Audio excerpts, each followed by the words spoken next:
All right, welcome back. As promised, here we are with my turn. What I did was I played the Doolittle card that I just picked up for the 3 points and activated SEAC. And what I did was I went after this Dimasuar, which the Japanese army is in it, trying to hopefully clear that area so that I can establish a supply line back to these air units and rescue them, as it were. So that went in there. So I was able to get 4 activations, 3 plus 1, 4, and activated all three, the 3 British, 2 British, and 1 Australian unit went in there, plus the FE air unit for air cover.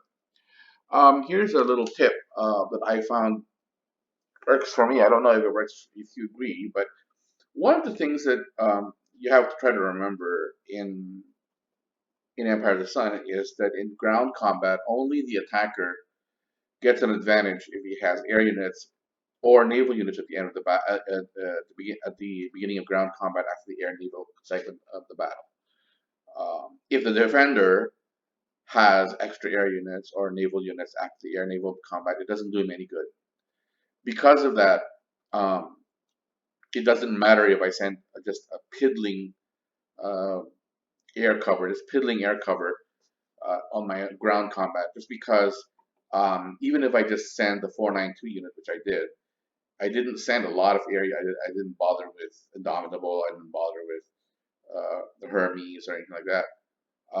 Partly because that if he were to go in and let's say I only send in the FE air, let's say he intercepted with an air unit and he wiped out the FE air unit and he had his air unit survived.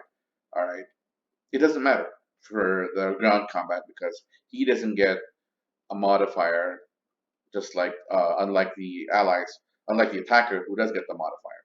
So the moral of the story is that when you're going into attack and you have ground combat, you don't need to send in overwhelming air power. Just send cover. Just send a simple just 1 air unit or something like that, just to make sure that he doesn't. Because if you don't send anything, okay, he gets to react. He sends air power against you. He gets to bomb you. And he gets to bomb you and take a shot at your ground units.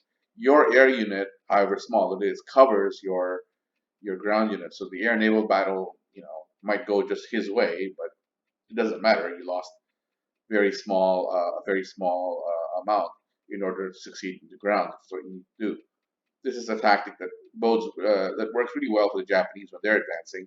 What I do when I sometimes what I do when I advance with the Japanese is that I won't use my elite air necessarily to cover the advance. I will use some piddling air unit that can be replaced, not easily, but at least it's not one of those yellow dot units. I normally reserve the yellow dot units to to allied air, and only if, for instance, I think there's a very good chance for me to by doing that, really hurt his air and naval power. So because and again, those yellow dot units are very precious, obviously, so you don't want to waste them. So as a Japanese player, I normally just if I go in and I'm relying on my air power I'm relying on my ground force just to win the battle. I just send you know a token air cover uh, or naval cover or whatever, just so that there's something going on in the air naval combat and you can't just uh, bomb my ground force with impunity. So anyway, keep that in mind. It's something I've realized as I've played this game, a strategy you could use. You know. Anyway, so here we are. I have that, and I've sent this FE as my token air cover. And then he rolled intelligence, and he missed. He actually rolled a 9, so he rolled a 7, and he missed it because he needed to roll at least a 3 because it's used as an ops card. So the OC value is 3. There's no Japanese air cover up here, so even then he would have missed it anyway. He would have had to roll at least a 5 or lower. He rolled a 7, so he missed intel roll. So I have a surprise attack actually. So this guy has a surprise attack, and the only way that, of course, the FE can hurt the Japanese if I roll a 9, or it's a +3. So anywhere 6 or above, uh, you know, would be good. So I rolled a 9, a natural 9, which actually hit one of his units. So that's an ouchie for him. He flips one of his armies. Okay. So now instead of an 18-18, he has an 18-18 and a 9-12. Okay. So we go in for the fight. 48. I have 48 factors. I have a +2 because now my FE is undisputed over in the battle, and I have a +2 modifier because remember I'm the attacker, not the defender. So I have 48 +2. He has 27. I rolled a 6. He rolls 4. So 6 + 2 is 8. So I have 1.5 result. Okay. So that gives you 72 hits. He gets 27 hits. So he takes 27 hits on me. He puts 27 hits on me. I get to do 72 on him, which is enough to eliminate the Japanese armies. Okay. So he flipped the Australian Aussies. He flipped, and the 33rd British Corps he flipped. And of course, the entire Japanese attacking force is destroyed, or Japanese defending force is destroyed.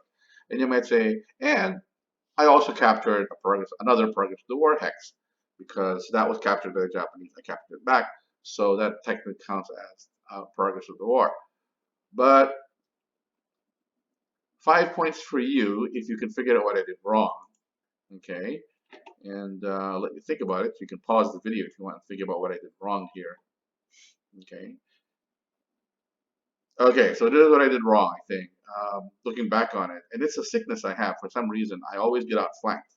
I'm not careful about my flanks in this particular case. Again, even though I was trying to rescue these cut-off air units, I may have inadvertently cut myself off.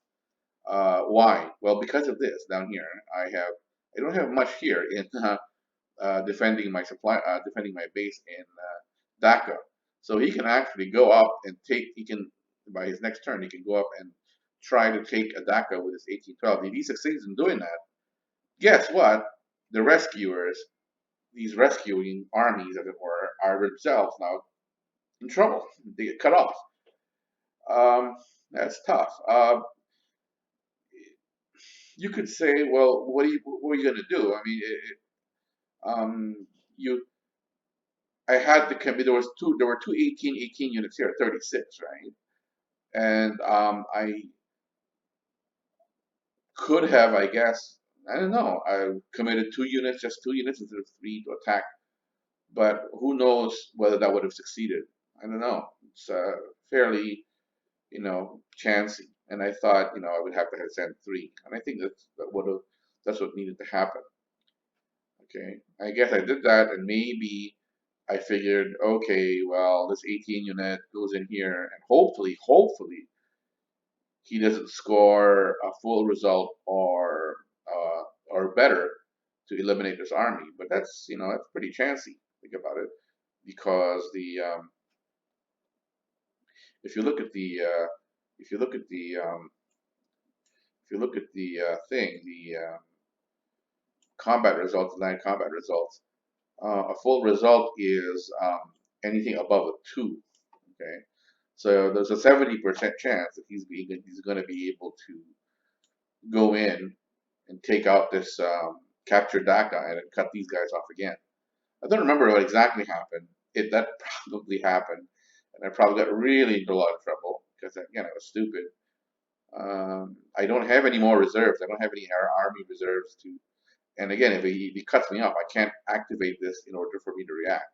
Okay, so that was something I should have considered, and I didn't. And I should have learned by now. And something tells me that in future games, I still would not have learned this. I'll still get myself in trouble.